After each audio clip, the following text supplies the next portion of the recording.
안녕하세요. 책안뜰입니다. 역사에 대한 시각으로는 야사와 정사 두 가지가 있는데요. 야사라는 것은 국가에서 관리를 두어 편찬하는 정사가 아니라 개인이 편찬한 이야기입니다. 야사의 기록은 후세에 이루어지며 정사이지 않은 만큼 주관적이고 자유로운 집필을 하기에 혹 발생할 문제 때문에 집필자의 이름이 없는 경우가 많습니다. 또한 재미를 위주로 하기 때문에 과장된 이야기도 많고 집필하는 사람의 성격이나 성향에 따라 관심을 가진 사건을 다루기에 단편적인 성격을 띠기도 합니다. 야사는 집필된 것도 있지만 구전으로 떠도는 이야기를 담아놓은 내용도 있습니다. 그렇기에 야사는 역사로서는 다소 미흡하지만 정사에 누락된 것을 보완한다는 차원에서 들으신다면 재미와 흥미가 더할 것입니다. 이번 영상에서는 이성계에 관한 이야기를 들려드리겠습니다. 고려 말과 조선 건국의 이야기 속으로 함께 들어가 보도록 하시겠습니다. 유익한 시간 되세요.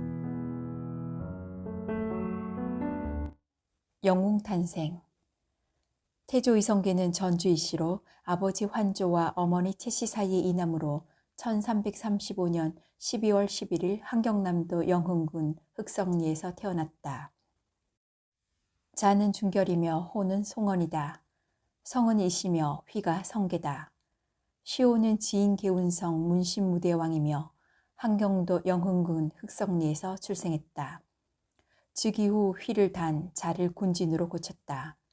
비는 한경민의 딸 신의왕후이며 계비는 강윤성의 딸 신덕왕후였다.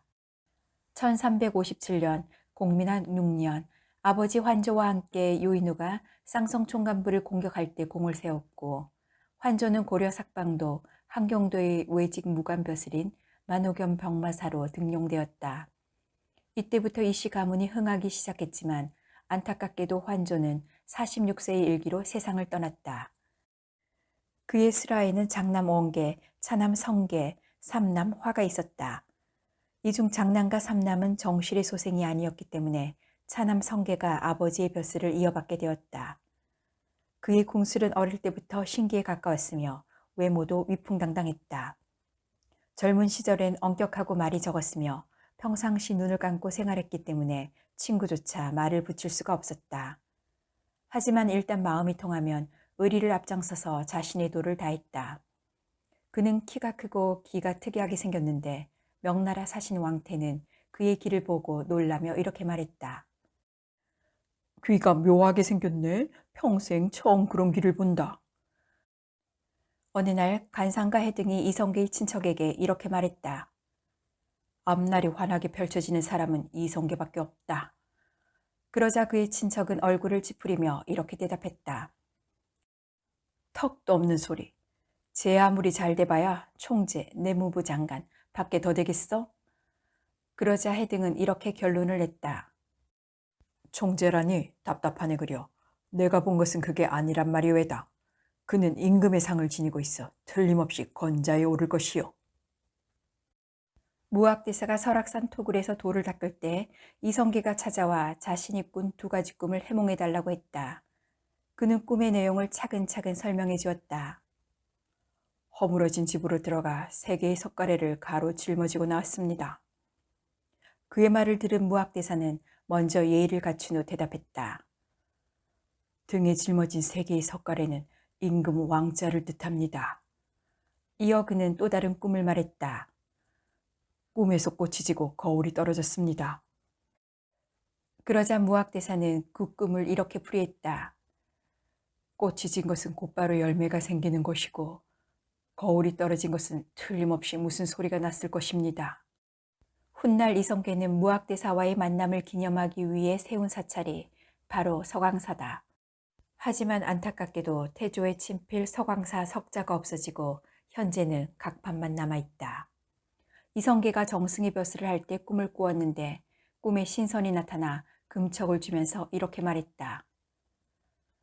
경 시중부 고려시대 정승은 청렴하지만 늙었고 최도통사 고려시대 무장 영은 성격이 곧지만 나라를 바로잡을 인재가 못된다. 이런 까닭에 이 금척을 주노니 이것으로 나라를 바로잡아라. 이성계는 어릴 때부터 활의 명수였다. 그는 활을 대나무가 아닌 쌀이나무로 몸체를 만들고 깃을 붙여 사용했으며 초는 미각을 사용했다. 이 때문에 활이 컸으며 촉이 무겁고 간이 길어서 보통 화살보다 더 무거웠다. 어느 날 이성계는 아버지를 따라 사냥을 하게 되었는데 아버지는 태조의 화살을 보면서 보통 사람으로서는 사용할 수 없다며 땅에 던져버렸다. 하지만 이성계는 이것을 다시 주워서 살통에 꽂고 앞장섰다. 때마침 노루 한 마리가 그의 앞을 가로질러 도망갈 때 한 발을 쐈는데 노루는 그 자리에서 즉사하고 말았다. 얼마 후 7번이나 노루가 나타났는데 그의 화살에 모두 죽고 말았다. 이것을 지켜본 아버지는 그의 활솜씨에 넋을 잃고 말았다. 그의 활솜씨가 천하에 퍼져나가자 활의 대부로 지칭되고 있던 찬성사, 고려시대 정의품, 황상이란 사람이 활 쏘기 시합을 제의해왔다. 거리는 150보 밖에 관역을 세워놓고 활을 쏘는 경기였다. 이성계는 새벽부터 시합 장소에 도착해 활을 쏘기 시작했는데 한 발도 관역을 벗어나지 않고 백발백중이었다. 그렇지만 이성계와는 달리 황상은 정오의 시합 장소로 나와 활을 쏘았다.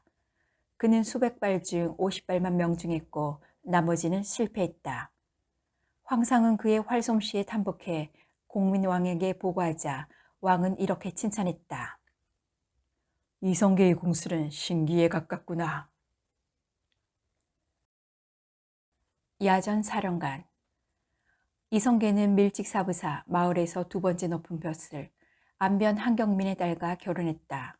그의 나이 26세 때 아버지가 죽고 한경도 만호 겸 병마사람 벼슬을 이어받은 후 동북면 만호로 승진했다.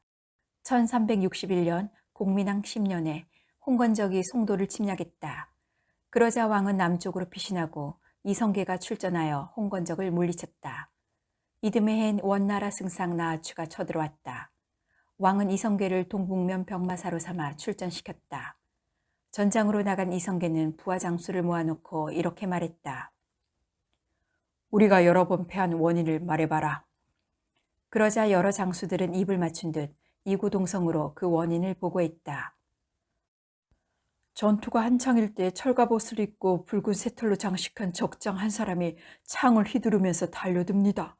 그의 용맹의 군사들이 겁을 먹는 바람에 전패했습니다. 이 말을 들은 이성계는 적장을 혼자 물리칠 생각을 했다. 드디어 전투가 시작되었고 그는 작전상 일부러 패한 척하면서 북쪽으로 도망갔다. 이를 본 적장은 그의 작전에 속아 창을 휘두르며 뒤쫓아왔다. 이때 이성계는 몸을 잽싸게 말배에 붙여 적장의 말과 부딪혔다. 그러자 적장은 중심을 잃고 넘어졌다. 이때를 놓치지 않고 말등에 올라앉으면서 활을 쏘아 죽였다. 그런 다음 큰 소리로 외쳤다. 적장이 죽었다. 앞으로 진격하라. 적장이 죽었다는 소리에 군사들은 사기가 올라 용맹스럽게 싸웠고 반대로 적군은 우왕좌왕하다가 나아추를 따라 북쪽으로 도망가고 말았다. 이때 나아추에게 그의 아내가 말했다. 장군, 지금까지 한 번도 패하지 않았는데 이렇게 도망가는 신세가 된 것을 보면 고려의 장수가 명장인 것 같군요.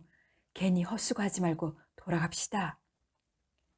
그렇지만 나아추는 아내의 말을 듣지 않았다. 이성계가 한간령을 넘어가자 나아추는 10여 개의 기마병과 함께 진 앞에 서 있었다. 이에 이성계도 10여 개의 기마병을 거느리고 대치하였다. 이를 본 나아추가 이성계에게 이렇게 제안했다. 지금 우리 군세가 매우 약해 이 전투에서 도저히 이길 수가 없다. 하해를 하면 어떻겠냐? 하해를 하면 우린 조용히 물러나겠다. 이것이 계략임을 알아차린 이성계는 군사들에게 공격을 명했다. 얼마 후 이성계는 도망가는 나아추를 보고 뒤를 쫓았다. 다급한 나아추가 이성계에게 말했다. 우리가 이럴 필요가 있겠소? 이에 아랑곳하지 않고 이성계는 나아추의 말을 향해 활을 쏘아 쓰러뜨렸다. 땅바닥으로 떨어진 나아추는 부하가 건네준 말을 타고 도망해 겨우 목숨을 건졌고 이성계는 동북면을 평정해 천하의 이름을 떨쳤다. 몇 년 후에 이성계는 동령부를 격파하기 위해 기병 5천, 보병 1만을 거느리고 황초령과 설할령을 거쳐 압록강을 건넜다. 그러자 동령부를 지키고 있던 동지중 주부사 이올로는 이성계를 맞이해 머리를 조아리며 항복했다. 장군, 나의 조상은 원래 고려 사람이고 전 이원경이라고 합니다. 목숨을 걸고 장군의 부하가 되겠소이다. 이성계 덕분에 동쪽으로는 황성, 북쪽으로는 동령부, 서쪽으로는 황해바다, 남쪽으로는 압록강을 고려 영토가 확장되었다. 1377년 우왕 3년 왜구가 경상도로 침범해 피해가 심했지만 이를 제대로 방어하는 장수가 없었다. 왕은 이성계를 대장으로 임명하여 지리산으로 출정시켰다. 지리산에 도착한 이성계는 200보 떨어진 곳에서 왜구 한 놈이 뒤돌아서서 자기 궁둥이를 두드리며 조롱하는 것을 보았다. 화가 난 그는 화살로 그 왜구를 쏘아 죽이자 왜구들은 공포에 떨기 시작했다. 이때를 놓치지 않고 군사들에게 공격을 명하자 왜구들은 참패하여 도주하였다. 패잔병들은 험한 절벽 위에서 칼과 창을 휘두르며 아군을 조롱했다. 그러나 부하 장수들은 감히 대항할 용기를 내지 못했다. 그러자 이성계는 자신이 앞장서서 왜구의 진지로 향하자 군사들은 용기를 얻어 패잔병들을 격파했다. 몇 년 후 왜구를 가득 실은 배 150척이 함주, 함흥와 북청으로 들어와 약탈을 일삼았다. 이에 원수 심덕부가 왜구를 맞아 싸웠지만 참패하고 말았다. 이때 이성계가 우왕에게 자청하여 함주로 갔다. 도착 다음날 왜구가 진을 치고 있는 곳으로 달려가 항복을 권유했다. 이에 아무런 대답을 듣지 못한 이성계는 왜군 20여 명을 활로 쏘아 죽였다. 이를 목격한 왜구들은 겁에 질려 우왕좌왕하다가 도망가거나 괴멸했다. 1379년 우왕 5년 왜구의 대장 아지발도는 배 500척의 군사를 가득 싣고 들어와 운봉 인월역에 주둔하고 있었다. 우왕은 이성계를 경기도, 전라, 경상 3도도 순찰사를 삼아 왜구를 물리치도록 명했다. 그곳에 도착한 이성계는 높은 곳으로 올라가 운봉 너머 오른쪽에 있는 험준한 지름길을 가리키며 말했다. 왜적은 저 지름길을 이용해 습격할 것이 분명하다. 내가 혼자 들어가겠다. 이성계가 그 지름길로 들어서는 순간 왜적들은 공격했다. 그는 당황하지 않고 차분하게 왜구의 얼굴을 향해 배구전 20대를 쏜 뒤 유엽전 50대를 연속으로 쏘았다. 왜구들은 얼굴에 화살을 맞았기 때문에 제대로 응사하지 못하고 죽고 말았다. 그러나 산속에 왜적들이 숨어 있었기 때문에 토벌하기가 무척 까다로웠다.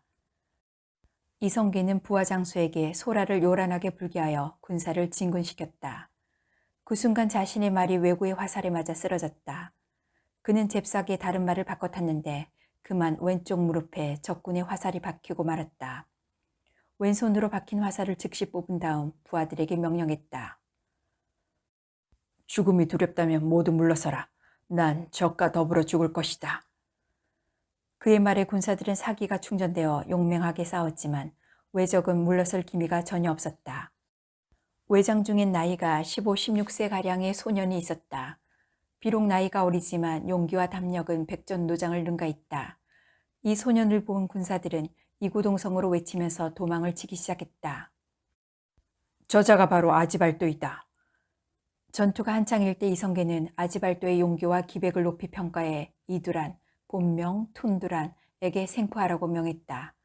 그러자 이두란은 고개를 저으면서 반대했다. 생포해서는 안 됩니다. 자칫 우리에게 해가 오면. 아지발도는 전신 갑옷과 얼굴 투구까지 쓰고 있어 화살을 쏘아도 죽일 수가 없었다. 그렇지만 이성계는 이두란을 꾸짖으며 활시위를 당겼다. 이 장군은 그렇게 용기가 없소. 내가 투구를 쏘아서 벗겨놓을 테니 잘 보시오. 이성계의 화살이 명중하자 투구가 벗겨졌다. 이를 놓치지 않은 이두란이 활을 쏘아 그를 사살했다. 이로 인해 전세가 역전되어 우리 군사보다 10배나 많은 군사 중에서 살아서 도망친 왜적은 불과 70명이었다. 이성계가 운봉에서 크게 이기고 개선하자 판삼사, 종일품 채영은 친히 이성계를 맞이하면서 손을 잡고 눈물을 흘렸다. 이 나라에 믿을 사람은 장군밖에 없소이다. 1382년 우왕 8년 여진 사람 호발도가 대군을 이끌고 단주, 단천로 침략했다. 이성계는 동북면 도지이사로 임명되어 전쟁터로 향했다. 이때 이두라는 모친상을 당해 청주, 북경에 있었는데 이성계가 편지를 보내자 이두라는 상복을 벗어던지고 복귀하여 호발도군을 맞아 길주에서 싸웠다. 하지만 승리를 거두지 못하고 돌아오자 이성계가 직접 나섰다. 호발도는 횡으로 진을 치고 대기하고 있다가 이성계가 나타나자 단신으로 칼을 빼어들고 달려들었다. 이성계도 칼로 대응하여 싸움을 하다가 재빨리 말을 돌려 호발의 등을 향해 화살을 쏘았다. 그러나 값없이 두꺼워 화살이 튕겨나가자 그의 말을 쏘아 쓰러뜨렸다. 그렇지만 호발도는 죽지 않고 싸움에 패해 도망치고 말았다. 이성계는 무인이지만 유학을 소중히 여겨 동정 북벌 중에도 진중으로 이름 있는 선비들을 초청해 경사를 들었다. 특히 아들 방언에게 유학을 공부시켰는데 방언이 과거의 급제에 벼슬을 하자 감격했다. 어느 날 명성 있는 선비들을 초청해놓고 연애를 베풀면서 아들 방언을 보고 내 덕에 이런 낙을 맛볼 수가 있구나 라고 했는데 이것은 이성계가 학문을 얼마나 좋아했는지를 알 수가 있다. 숨은 진주.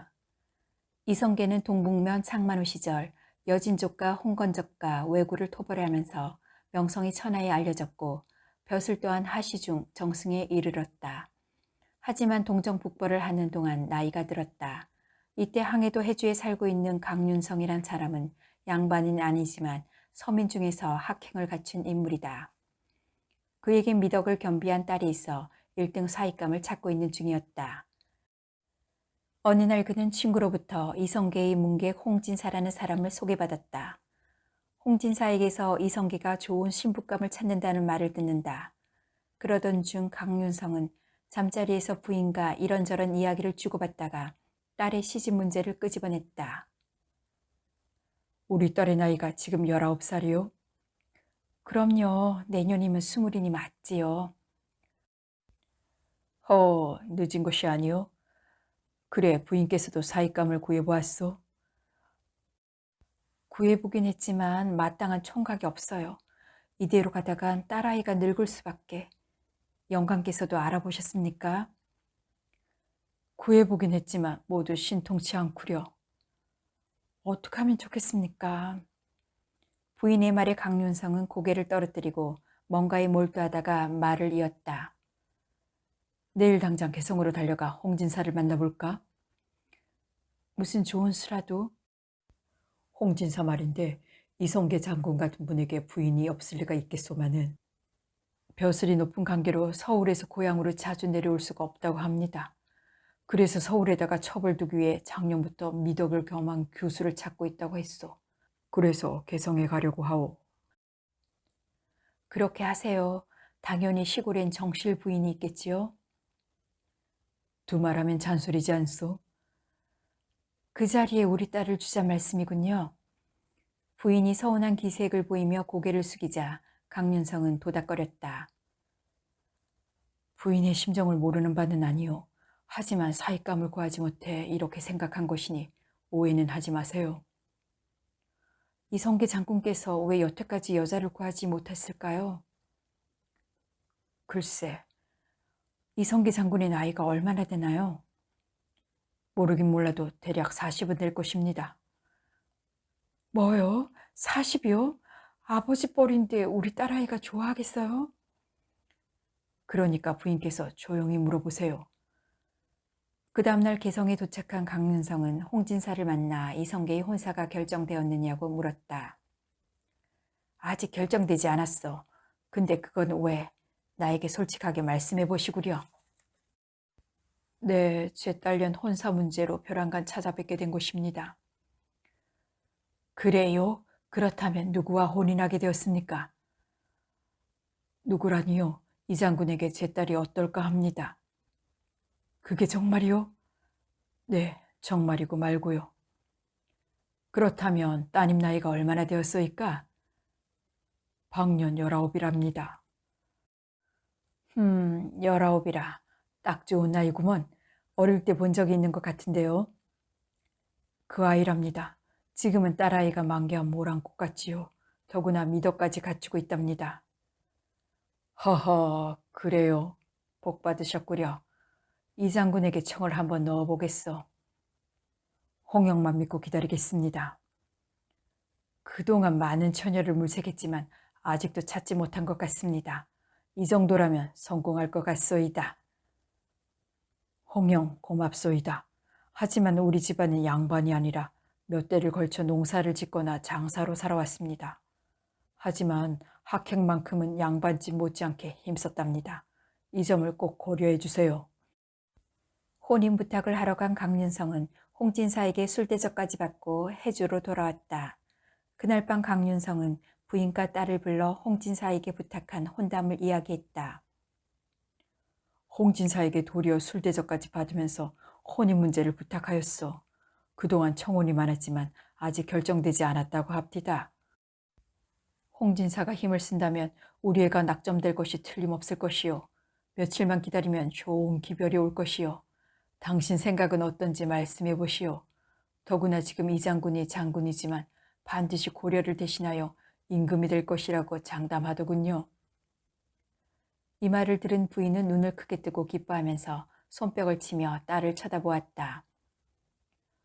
그러면 내 딸이 왕비가 되겠군요. 호호호. 이런 어머니의 반응에도 불구하고 강윤성의 딸은 아무 내색도 않고 고개만 숙이고 있었다. 딸의 모습을 본 강윤성은 부인에게 다시 물었다.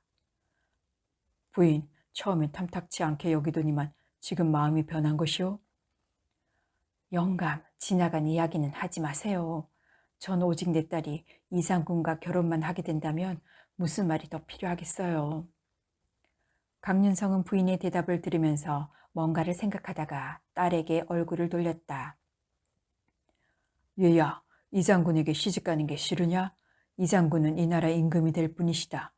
남자로서 모든 것을 갖추고 있다고 하는데 말해보아라. 그의 딸은 아버지의 말에 고개를 숙인 채 말을 꺼냈다. 외람되게 무슨 말씀을 드리겠습니까? 아버님께서도 옳다면 저도 옳다고 생각합니다. 늦은 오후 강윤성이 해주로 돌아온 열흘 만에 홍진사가 친히 집으로 찾아왔다. 홍진사는 대뜸 강윤성을 만나기가 무섭게 먼저 말을 꺼냈다. 강형, 이 장군을 직접 모시고 왔소이다. 그러자 강윤성이 홍진사의 뒤를 살피며 물었다. 아무도 없는데 지금 어디에 계십니까? 지금 읍내 객사에 머물고 있습니다. 허, 내가 어찌했으면 좋겠소이까? 오늘은 이미 날이 저물어 안 되겠어. 되돌아가 내일 정오까지 모시고 오겠어. 어떻게 생각하시오? 그렇게 합시다. 하지만 홍영께서 혼자 외롭게 되돌아가시는 것이 걱정되는군요. 난 괜찮소이다. 강영, 내일 한잔하기로 하고 그만 돌아가겠어. 홍진사가 되돌아간 후 강윤성은 부인과 딸을 불렀다. 홍진사가 이장군과 함께 해주러 왔다고 하더군요. 이 말을 들은 부인은 홍진사를 문전에서 보냈다며 안타까워했다. 다음날 정오가 되어 이성계는 홍진사를 따라 강윤성의 집으로 왔다. 강윤성은 이성계를 건넌방으로 안내하여 상자에 앉게 한 후 절을 했다. 천민한 집에 모시게 되어 죄송합니다. 하지만 장군께서 오신 것은 자자손손 큰 영광으로 알겠습니다. 그런 다음 강윤성은 홍진사를 향해 말을 이었다. 홍진사님께 수고를 끼쳐 죄송합니다. 덕분에 이장군님을 만나게 되어 너무나 기쁩니다. 그 은혜 죽을 때까지 기억하겠습니다. 얼마 후 강윤성은 부인과 딸을 불러 이성계와 홍진사에게 인사를 올리게 했다. 이성계는 그의 딸에게 절을 받은 후 홍진사에게 물었다. 이 처녀가 홍진사가 청간 본인이요? 네, 장군, 그렇습니다. 이 말이 떨어지기가 무섭게 이성계는 강윤성의 딸을 주의 깊게 살펴보면서 중얼거렸다. 홍진사의 말이 정말이 거짓이 아니야. 내가 보지 않았다면 이런 시골에서 세상을 보낼 뻔했어. 그런 후 강윤성에게 얼굴을 돌렸다. 정말 참한 따님을 두셨군요. 그런데 지금까지 왜 시집을 보내지 않았지요? 장군님과 인연을 맺으려고 그런 것 같습니다. 이렇게 화담이 오가던 중 강윤성의 부인과 딸은 자리에서 물러난 후 안방에 점심을 차려놓았다. 안방으로 자리를 옮긴 이성계는 밥상에 앉은 후 강윤성에게 술을 권하면서 말을 던졌다. 음식 예절이 보통이 아니군요. 저같이 미천한 놈이 이런 지방과 혼사를 갖는다는 것은 영광이라면 영광입니다. 저에게 따님을 주신다면 감사히 받아들이겠습니다. 장군님, 그 말이 진정이십니까? 그렇습니다. 저는 술을 먹어도 일구이연하지 않습니다. 감사합니다. 저희 집안으로서는 무한한 영광으로 생각하겠습니다. 무슨 겸손의 말씀을. 오늘 이 자리에서 홍진사를 증인으로 모시겠습니다.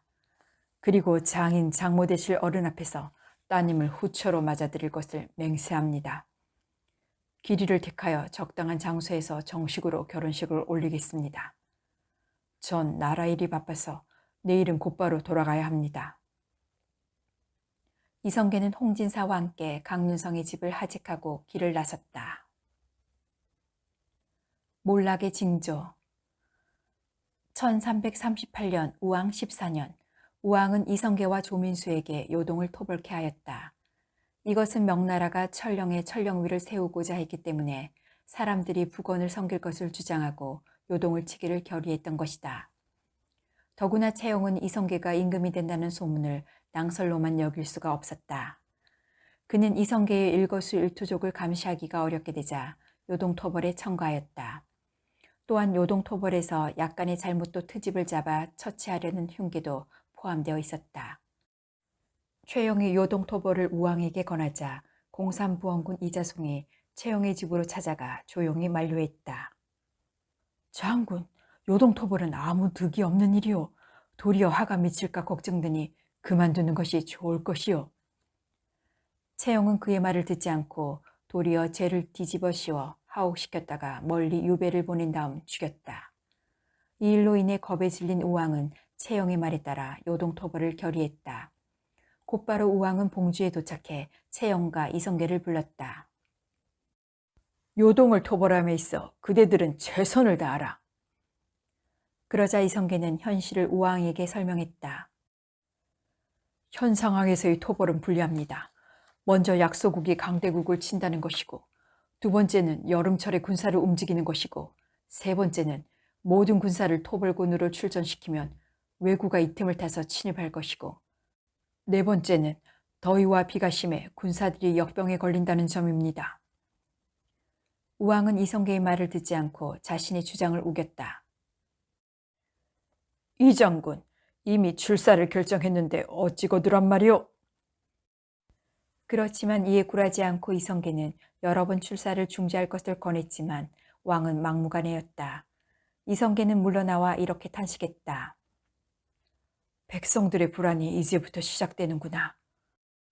그해 5월 우도 도통사를 맡은 이성계와 그의 부장 이두랑과 자도 도통사를 맡은 조민수와 그의 부장 신덕부와 함께 압록강을 건너 위화도에 들어서려다가 좌우 도통사는 회군하기로 결심했다.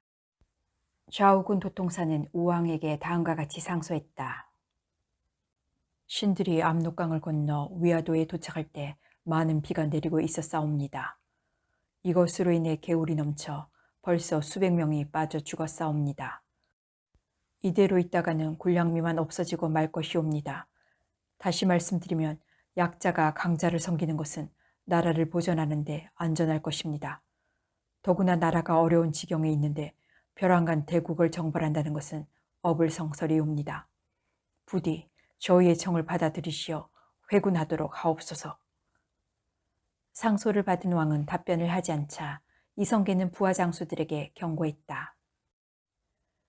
지금 명나라 국경을 침범하는 순간 나라와 백성들에게 위기가 닥쳐온다. 그래서 상소를 올렸건만 상관과 최영 장군은 모른 채 하고만 있어 걱정이구나. 지금 심정 같아서는 여러 장수들과 함께 왕의 측근에 있는 간신들을 척살하고 싶다. 너무나 괴롭구나. 그러자 여러 장수는 한 목소리로 대답했다. 장군, 사직을 보존하는 것은 장군의 손에 달려 있습니다. 저희는 장군의 분부라 하면 목숨을 바쳐 따르겠습니다. 얼마 후 압록강으로 회군한 이성계는 백마에 올라 붉은 활의 배구전을 등에 메고 강변에 서 있는 모습에서 더욱 빛났다. 끝내 이성계가 해군했다는 소식을 접한 우왕은 말을 달려 개경으로 돌아왔다. 그러자 여러 군사는 우왕에게 글로 써 채영의 죄를 묻자고 했다. 그러나 우왕은 이를 무시한 채 설장수에게 명해 다른 장수를 해유하여 파병케 했다. 그렇지만 군사들은 도성문 밖으로 나가 주둔만 했다. 그러자 우왕은 채영과 함께 병사를 소집하여 사대문을 지키게 하고 이와 동시에 조민수를 비롯해 여러 장수의 직함을 삭탈하고 항전하려 하였다. 얼마 후 자군은 선의문으로 이성계는 숭인문을 통해 들이닥쳤다. 이때 성 안에 있던 사람들은 이들을 환호하며 반갑게 맞아주었던 것이다. 한편 조민수는 검은 빛 깃발을 앞세워 영의교에 이르렀지만 채영의 군사에게 밀려났다. 하지만 조민수의 뒤를 이은 이성계가 황룡 깃발을 앞세워 선주교를 거쳐 남산으로 올랐다. 그러자 채영의 군사들은 이성계의 군기를 보고 도망가기에 바빴다. 허탈함에 빠진 채영은 군사들과 함께 성문의 보초를 죽이고 우왕의 소재지인 화원으로 들어왔다. 이때 이성계는 안방사 북령에 올라가 소라나파를 불어 화원을 수백 겹으로 에워쌌다.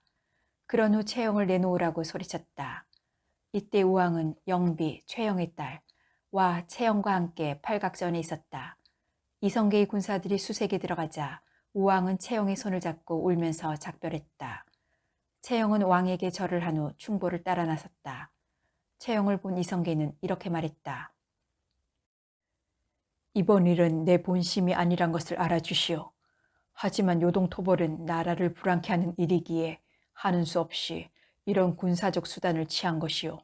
부디 안녕하시기를 빌겠소. 최영은 고봉현, 지금의 고향으로 귀양살이를 갔고 두 도통사와 36원수는 제자리로 돌아갔다. 얼마 후 채영은 조인옥 등이 죄를 물어 상소함에 따라 차명을 당하고 말았다. 이때 채영의 나이가 73세였는데 차명의 순간까지 얼굴색이 변하지 않았으며 성안의 모든 백성들은 그를 조상하였다고 한다. 6월 우왕을 패하고 그의 아들 창이 왕위에 올라 같은 달 초 3일부터 홍무연호를 다시 쓰기로 했다. 폐위된 우왕은 이성계와 조민수를 척살하기 위해 강화도로 유배되기 전날 밤 갑옷을 입고 내시 등 모두 80여 명이 그들의 집으로 찾아갔다. 하지만 모두 외곽에 주둔해 있었기 때문에 목적을 이루지 못했다. 1389년 창 1년 창을 패하여 강화로 추방하고 정창군 요를 왕위에 오르게 하였는데 이 사람이 바로 고려 마지막 임금인 공양왕이다. 그가 왕위에 오른 것은 다음과 같은 사연이 있었다. 어느 날 채영의 생질 김저가 정득후와 함께 남몰래 여흥으로 달려가 패왕 우를 만나 울면서 하소연했다. 그러자 우왕은 자신의 솔직한 심정을 드러냈다. 정말 우라증이 나서 못 견디겠소. 난 꼼짝없이 죽게 되었소이다. 지금 나를 따르는 장사 한 명만 있다면 이성계를 없앨 수 있는데 말이오. 그를 그대로 두고 눈을 감는다는 것은 천추의 한이 될 것이오. 말을 마친 우왕은 칼 한 자루를 정득후에게 건네면서 거사할 것을 청했다. 그러자 정득후는 거사를 성공시키겠다고 말한 후 이성계를 찾아가 음모를 발고했다. 곧바로 이성계는 김저를 체포한 후 국문에 붙이기로 했다. 그런 다음 심덕무, 지용기, 정몽주, 설장수, 성성린, 조준, 박이, 정도전을 불러 이 일을 상의했다. 이 자리에서 이런 결론이 났다. 우왕창은 처음부터 왕씨의 자손이 아니므로 종사를 받을 자격이 없다. 따라서 진실을 밝혀야 한다. 이에 정비에게 교지를 내리게 해 우를 강릉으로 창을 강화로 옮기고 그 다음날 정창군 요를 왕위에 오르게 했던 것이다. 요가 임금 자리에 오른 후 윤회종이 우와 창을 죽여 없앨 것을 상소하였다. 얼마 후 우는 강릉에서 창은 강화에서 차명을 받았다. 이때 우왕의 비었던 영비는 소리를 내어 통곡하면서 울부짖었다. 정몽주의 선열. 이성계는 공양왕의 아들 세자석이 명나라에서 돌아오자 황해도 황주까지 달려가 마중했다. 그런 후 그는 해주에서 노루사냥을 하다가 말에서 떨어져 심한 부상을 입었다. 고려의 충신 정몽주는 이성계의 위상이 날로 더해지자 위험인물로 간주해 그를 제거하려고 마음먹었다. 때마침 이성계가 말에서 떨어져 집안에 꼼짝하지 않고 누워있다는 말을 듣고 대간에게 말했다. 이성계가 마상으로 인해 몹시 고생하고 있는 모양이구나. 먼저 그의 측근인 조준을 척살하고 후에 이성계를 죽이는 게 좋겠다. 이 말을 삼사에게 전하자 삼사는 조준, 정도전, 남은, 윤소중, 청주목사, 조박 등의 죄를 들어서 왕에게 고했다. 그러자 왕은 도당에게 처리하도록 명했다. 이때 도당으로 들어간 정몽주는 그들의 죄를 부추겨 6사람이나 귀양을 갔다. 또 자기 당파인 김구령과 이번 등을 시켜 이들을 국문토록 했다. 위기의 순간 이성계의 아들 방언이 어머니 한씨의 무덤 가까이에 여막, 상제가 거처하는 초막 생활을 하고 있다가 소문을 들었다. 그것은 아버지가 말에서 떨어졌다는 것과 정몽주가 대궐로 입경하는 날 아버지를 죽일 것이라는 내용이었다. 그는 이 소문을 듣는 순간 말을 타고 벽난도로 달려와 아버지 이성계에게 말했다. 아버님, 정몽주가 음모를 꾸미고 있답니다. 속히 집으로 돌아가셔야 봉변을 면할 수가 있습니다. 방호는 자신의 말을 듣지 않자 계속해서 청을 했다. 나중에는 할 수 없이 상처의 고통을 참아가며 걸어서 서울 집으로 돌아왔다. 한편 이성계가 돌아온 것을 모르는 정몽주는 대간에게 상소하여 조준과 정도전 등을 죽이라고 하였다. 이 소식을 들은 방호는 아버지 이성계에게로 나아가 간청했다. 아버님, 정몽주를 죽여야만 우리 집이 살 것입니다. 그러나 이성계는 수도 없이 간청하는 아들에게 화를 냈다. 듣기 싫다 이놈. 이제 그만하고 돌아가. 너 할 일이나 해라. 그렇지만 방호는 포기하지 않고 순교리의 옛집에 머물면서 이성계의 답을 기다렸다. 한참 후 강흥창의 사자 정탁이 찾아왔다. 그는 방언을 보기가 무섭게 이렇게 충고했다. 이 장군님을 배우니 지금 신명으로 나서실 때이옵니다. 왕후장상이란 따로 있는 게 아닙지요. 이 말을 들은 방호는 방가와 이성계의 사위 재와 의논한 후 정몽주를 죽이기로 결심했다. 방호는 즉시 이두란에게 척사를 부탁했지만 거절당했다. 그러자 방호는 조영규, 조영무, 고려, 이부 등을 불러 당부하자 흔쾌히 받아들였다. 이들은 도평의사사로 들어가 정몽주를 암살하기로 했다. 이들이 거사를 위해 막 일어서려는 순간 대문 밖에서 벽지성의 큰 소리가 들려왔다. 물러서라! 물러서라! 방언이 대문 밖으로 나가자 그곳에 정몽주가 서 있었다. 그는 음모가 있다는 정보를 알고 병문안을 핑계로 분위기 파악에 나섰던 것이다. 그렇지만 아무것도 모르고 있는 이성계는 정몽주를 따뜻하게 맞아주었다. 이날 이성계의 서자 화도 있었는데 그는 방언에게 채근했다. 몽주를 적살할 기회는 오늘이다. 다만 아버님께서 화를 내시는 것이 걱정이구나. 형님, 기회란 항상 있는 것이 아닙니다. 이때 판계성 부사 유원이 사망한 터라 정몽주는 이성계와 헤어진 후 초상집으로 향했다. 그는 초상집에서 한참 동안 머물다가 집으로 돌아가기 위해 말에 오른 후 길을 나섰다. 모든 준비를 하고 기다리고 있던 조영규는 정몽주가 나타나자 일격을 가했다. 하지만 그 일격이 빗나가자 정몽주는 말고비를 급히 돌렸다. 그 순간 조영규가 다시 달려들어 말을 쓰러뜨리자 정몽주는 말에서 떨어져 도망치기 시작했다. 그것도 한순간 그를 뒤쫓아간 고려일당 등에게 결국 정몽주는 목숨을 잃었다. 방호는 즉시 이성계를 찾아가 정몽주를 척살했다고 보고하자 대노했다. 무엇이라고? 너 때문에 충신으로 알려진 우리 집안에 똥물을 튀겼구나. 앞으로 백성들을 어찌 볼까 두렵다, 이놈. 하지만 방호는 자신이 한 일에 대해서 정당성을 주장했다. 아버님, 왜 그러십니까? 정몽주와 그의 일당은 아버지를 척살하기 위해 음모를 꾸미고 있지 않았습니까? 그런 자들을 어찌하여 품으로 안으시려고 했습니까? 방언의 주장에 대해 화가 풀리지 않은 이성계를 본 부인 강씨는 이렇게 격려했다. 대감, 오늘따라 대장군답지 않게 왜 비겁해지려고 하십니까? 초지일관하십시오. 다음 날 이성계는 왕에게 사람을 보내어 이렇게 아뢰게 했다. 정몽주는 대간들과 음모를 꾸며 충신을 모함했기 때문에 그 죄로 말미암아 죽임을 당했사옵니다. 그런즉 그와 연관된 자들을 잡아다가 조치하심이 옳은 줄 사료되옵니다. 이성계의 청으로 정몽주와 가까운 대관들을 구금시킨 후 배극령과 김사영에게 공문하도록 하면서 사건이 마무리되었다.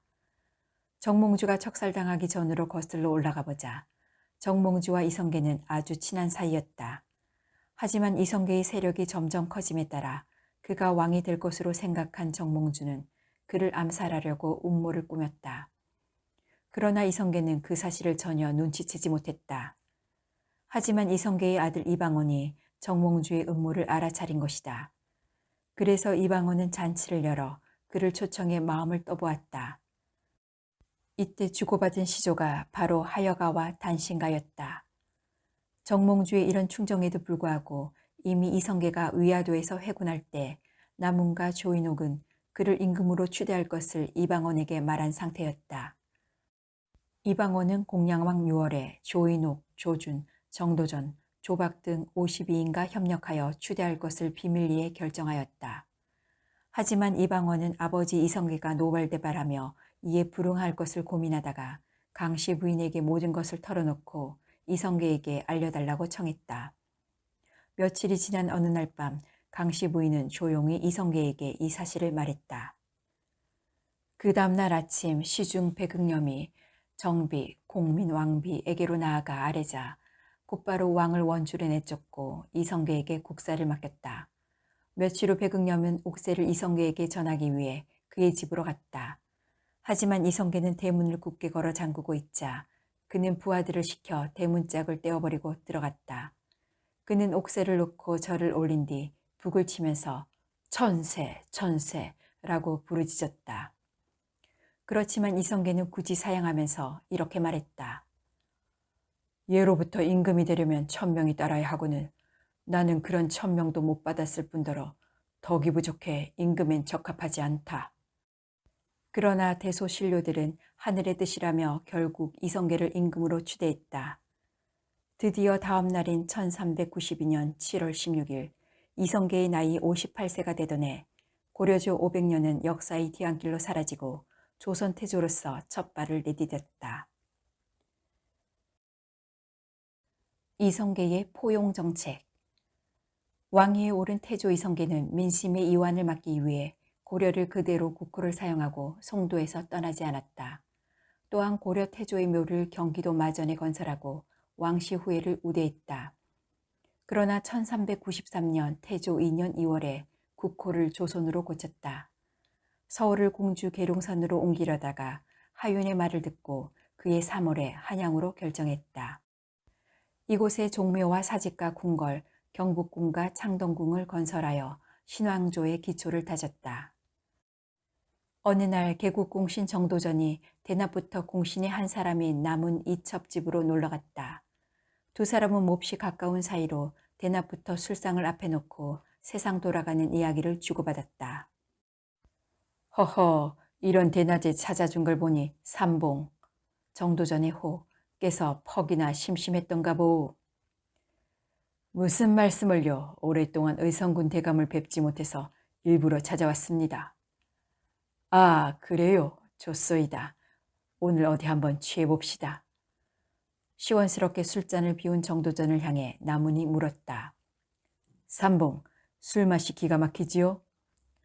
역시 좋은 술인가 보, 대감. 이렇게 좋은 술이 있는데 안어사, 나문의 첩도 참석시킵시다. 나문의 첩의 술자리에 참석하자 정도전은 잔에 술을 가득히 채워 꺼냈다. 그러자 나문의 첩은 사양하면서 이렇게 말했다. 어머, 이러시면 곤란합니다. 전 정대감께 약주를 올리고자 이 자리에 앉았답니다. 그래서 술은 사양하겠습니다. 하지만 정도전의 끈질긴 건유에 못 이긴 나문의 첩은 첫 잔만 마셨다. 그러자 정도전이 입을 열었다. 안어사, 물어볼 것이 있어. 상감의 정실 부인이었던 한씨 부인을 생전에 뵌 적이 있어? 대감께서도 저 같은 신분이 어떻게 그분을 뵙는단 말씀입니까? 아직까지 일면식도 없답니다. 그러자 정도전은 술잔 2개에 술을 가득히 부어 남훈과 그의 애첩 박씨에게 또다시 권하였다. 박씨는 거절했지만 그의 성화에 또다시 한 잔을 비우고 말았다. 그는 다시 말을 이었다. 그렇다면 한씨 부인이 어떤 인물이란 것도 들어보시지 못했겠군요. 아니에요. 소문으로 들었는데 아주 현숙하시고 씩씩한 부인이라고 합니다. 그럼 한씨 부인이 상감께서 왕업을 성취하시기 전 55세로 돌아가신 것도 알고 계시오? 예, 별세하신 것은 알고 있지만 몇 살에 돌아가신 것은 몰랐습니다. 나무는 두 사람이 주고받는 말에 술만 마시고 있다가 말문을 열었다. 이젠 그만하시고 삼봉을 친정 오라버니처럼 따르는 강비마마에게 물어보시구려. 이 말을 들은 정도전은 한씨에 대해 더 이상 묻지 않고 연거푸 서너 잔을 들이킨 다음 말을 이었다. 지금 안호사께서는 왕비마마에 대해서도 들은 적이 있소? 그럼요, 대감. 그렇다면 지금의 왕비께서 후치라는 것도요? 후치가 아니라고 알고 있습니다. 작은 집으로 들어오신 어른이지 않습니까? 그렇지요. 혹시 그 어른의 성과 집안을 알고 있어? 성은 강씨고요. 서민의 딸로 해주 사람이라고 합니다. 더구나 아름다움과 미모를 겸비하고 있다고 하더군요. 이 말을 들은 정도전은 자신 앞에 놓여있는 술잔을 기울이며 또다시 질문했다. 자꾸 물어서 미안하오. 안호사, 한씨 부인의 소생이 몇 명이라고 합디까? 정확히는 알 수 없지만 아드님이 6분이고 따님이 2분이라고 알고 있습니다. 맞소이다. 그러면 왕비 강씨의 소생은 몇 명인지 아십니까? 아드님이 2분, 따님이 1분이지요. 고개만 끄덕이고 있는 박씨 부인에게 정도전이 이렇게 물었다. 만약 한씨 부인이 살아계셨더라면 왕비는 누가 되었을까요? 그걸 말씀이라고 하세요. 당연하게 한씨 부인이죠. 그렇다면 강씨 부인은 어떻게 되었을까요? 강씨 부인이 재수가 좋다고 생각하시오? 네, 대감. 천하일색이지만 서민의 딸이 왕비까지 되시었으니 운수가 대통했다고 할 수 있지요. 박 씨의 논리에 감동한 정도전은 한 잔을 막무가내로 권하자 그녀는 결국 또 마시고 말았다. 이를 물끄러미 바라보고 있던 나문이 한마디 거들었다. 삼봉, 이제 그만하시구려. 취한 것 같소. 그래, 술이 오르는 것 같소이다. 삼봉, 그렇다면 술잔을 물리고 잠이나 청합시다. 대감, 우리가 무슨 술을 많이 먹었다고 그러십니까? 심심하셨다면 대감께서 저에게 질문해 보시오. 그렇다면 삼봉께선 왕비 강씨를 어떻게 생각하십니까? 정말 좋은 분이지요. 상감께서는 미와 세계 여왕으로 보고 계십니다. 그럼 상감께서는 강씨를 천하의 미인으로 보고 미와 세계 반했다는 말씀인가요? 그렇게 보셔도 무난합니다. 삼봉 왕비에게서 어떤 기색을 못 보셨소이까? 대감, 내 눈엔 아무것도 보이는 것이 없더군요. 그게 아니라 세자책봉에 대해 어떤 눈치도 없더란 말입니다. 아하, 그렇다면 왕비가 세자책봉에 관심이 있다는 말이군요. 글쎄요, 내 생각엔 그런 것도 같소이다. 왕비가 자기 소생의 왕자를 세자로 세우려는 야심이 있는 모양인가? 뭐 그렇다고 왕비의 맘대로 되겠소이까? 정도전이 남은의 말에 한참을 생각하다가 이렇게 말했다. 가능하지요. 상감이 지금까지 강씨의 청을 들어주지 않은 것이 없다오. 그렇지만 상감께서는 자기 소생의 왕자를 세자로 책봉할 것이 틀림이 없어. 그렇지 않을 겁니다. 강씨의 말을 확실하게 들어줄 것이요. 술에 취한 두 사람은 시간 가는 줄도 모르고 담소를 주고받았다. 태조 이성계는 왕비 강씨를 사랑하는 만큼 그녀의 소생 두 왕자 중 8왕자인 방석을 무척 좋아했다. 어느 날 태조가 내전으로 들어와 잠자리를 하면서 이런 말을 했다. 내 뒤를 이을 수 있는 왕자는 아무리 생각해도 방석밖에 없는 것 같소. 그러자 왕비 강씨는 이 말을 듣고 속으로 기뻐했다. 때마침 강씨 소생이 경순공주가 개국공신 흥안군 이재에게로 시집가려는 시기였다. 이런 와중에 태조는 대신 배극령과 조준을 내전으로 불러놓고 물었다. 배정승, 과인의 뒤를 이을 세자를 책봉해야겠는데 아는 대로 말해 주시구려. 네, 폐하. 천하가 태평무사할 땐 적자를 세우고 어지러울 땐 유능한 왕자를 세자를 삼는 것이 세상 이치옵니다. 이때 대정 기둥 뒤에서 이를 엿듣고 있던 강비는 배극념의 입에서 이런 대답이 나오자 실망에 소리내어 울었다. 이 울음소리를 태조와 두 대신들이 함께 들었다. 그러자 태조는 내전을 물러나려던 두 대신을 다시 불러세워 이렇게 말했다. 배정승의 의견을 잘 기억하고 있어. 며칠 후 또다시 청해 물어보겠소. 두 대신이 대전에서 물러나자 왕비 강씨가 내전으로 들어왔다. 태조는 강씨의 표정을 살피면서 물었다. 중전은 내가 배정승과 조정승에게 얘기할 때 어디에 계셨소? 네, 옆 정각에 있었나이다. 중전이 눈물을 흘린 것도 내가 알고 있어. 울게 된 이유를 솔직하게 말씀해 보시구려. 상관께서 세자책봉의 방석 왕자를 말씀하신 것으로 들었사옵니다. 그런데 배정승이 상관께 아뢰는 것을 듣고 실망하여 울음이 나왔습니다. 이 말을 듣고 곰곰이 생각한 태조는 입을 열었다. 과인이 방석을 세자로 책봉하겠다는 말을 한 적이 없지 않소? 그렇습니다.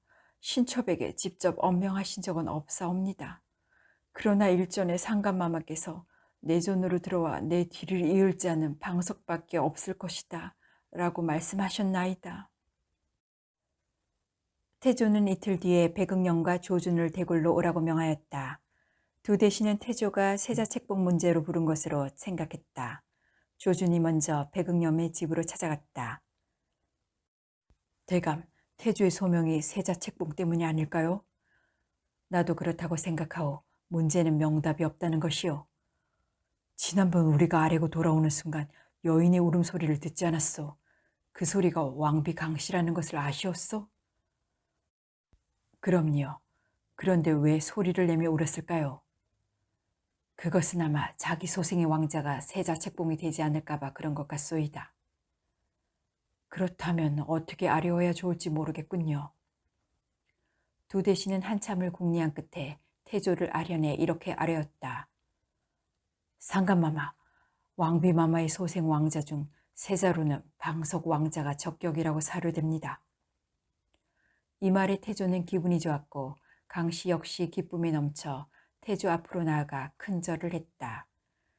그러나 이 말은 곧 한씨 부인 소생의 내 왕자에게 알려졌다.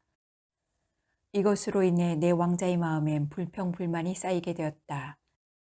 이 중에서 오왕자 방언의 마음은 더더욱 뒤틀렸다.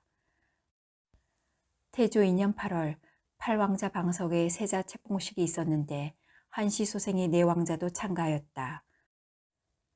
이날 방과는 영안대군으로, 방의는 이간대군으로, 방가는 회안대군으로, 방원은 정안대군이 되었다. 의식이 끝난 후 모두 정안대군 방원의 집에 모였다. 이들은 불만이 있었지만 태조 이성계를 생각해서 모두 인내하자며 술잔을 돌렸다. 그러나 것과는 달리 언제 기회가 있으며 그 기회를 잡겠다는 야심을 숨긴 그들이었다. 과연 이것은 적통을 이어져야 할 이성계의 큰 실수였을까? 칼바람 속의 왕자들. 방석이 세자로 등장하기 전까지는 한씨 부인 소생의 내 왕자와 왕비 강씨와의 관계는 원활했다. 그러나 방석이 세자로 책봉된 후부터 이들과의 관계는 일변했다. 즉 방석이 세자로 책봉되기 전에는 강씨를 친어머니처럼 공경하였고 그녀의 소생 두 왕자를 동복의 친동생처럼 사랑하였다. 지금은 왕비 강씨와 세자 방석을 원수처럼 대하고 지냈다. 이때부터 강씨는 불안과 공포를 느끼면서 소화불량증, 불면증, 공포증 등으로 시달렸다. 이런 증세는 날이 지날수록 더욱 심해질 뿐이었다. 왕비의 신변을 심상치 않게 여긴 태조는 대낮에 왕비를 찾아왔다. 그 곱던 얼굴이 뼈만 남았구려. 못 먹어서 그렇소? 짐에게 말하시오. 무슨 걱정이 있으면 말이오. 이 말에 강씨는 흐느껴 울었다. 중전, 세자 방석을 혼자 두고 가시려? 방석이 내 뒤를 이을 때까지 살아야 하지 않겠소? 기운을 내시오.